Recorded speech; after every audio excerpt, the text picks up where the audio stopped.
Hello, everyone, and welcome back to the 49th annual ALEC meeting. We're in downtown Atlanta. I'm joined right now by a very special guest, State Representative Barb Gleim from Pennsylvania.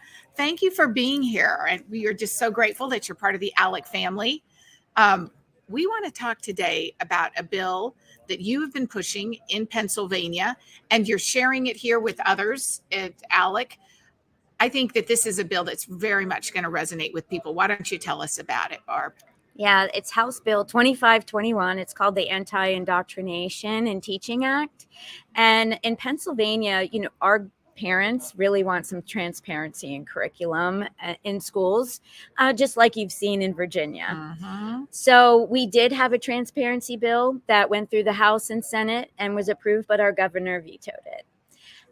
So this bill actually, in conjunction with transparency, can be used alone or also in states that already have the transparency piece.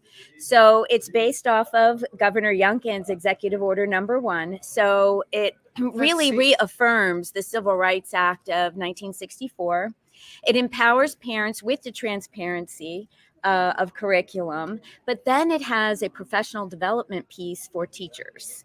And we think that's really important. So we want balanced instruction. We're not telling them what to teach, but we're telling them they have to teach in a balanced manner. So you can't, espouse your own beliefs in the classroom. And so if a parent finds that they think that their child is being indoctrinated and they have proof of it, they take it to the school board, right? And then the school board has to act, because in so many cases with school boards, it's just a public comment and they are not getting the feedback as a parent that they're wanting. This bill mandates that they give the parent the feedback. They take a look at the instruction that the teacher is giving. And if they find out that it is actually an indoctrination, then they send that teacher to professional development. So it doesn't have the punitive, aspect of it of some of the bills, but we're going to reteach the teacher the Civil Rights Act of 1964 and how not to discriminate in the classroom. Barb, I love what you are saying. Let me just say, as a parent of a student who just graduated from public schools, I watched so many of my friends attend those school board meetings during COVID and make comments, ask questions. A lot of times they wanted answers from those board members, those local school board members, and the board members just sat there in silence. Right. Did not answer. And that was just infuriating.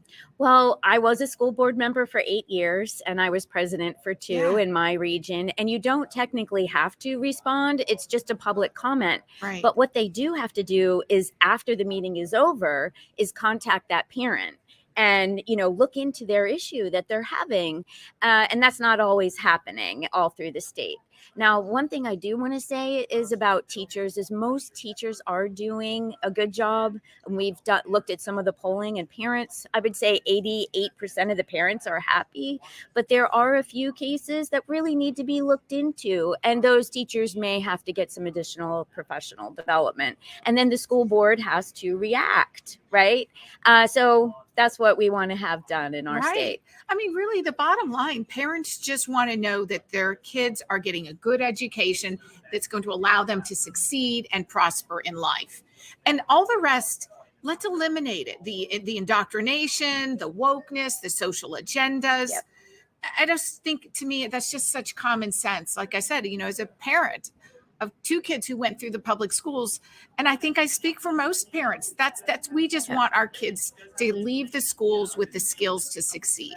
Yes, and I think that this bill actually helps to that end. Right. So if you don't have the transparency piece, this will help in that, with the transparency piece for parents, and also give them a path. It's a lot like the bullying policy, actually, that schools already have. So if you come in with, the proof, and you're saying, like, look what this teacher is teaching, and it's not really what the other teachers are teaching, and it's indoctrination, then the school board has to react. They have to investigate, and the administration, needs to maybe perhaps suggest that teacher go on for more professional development.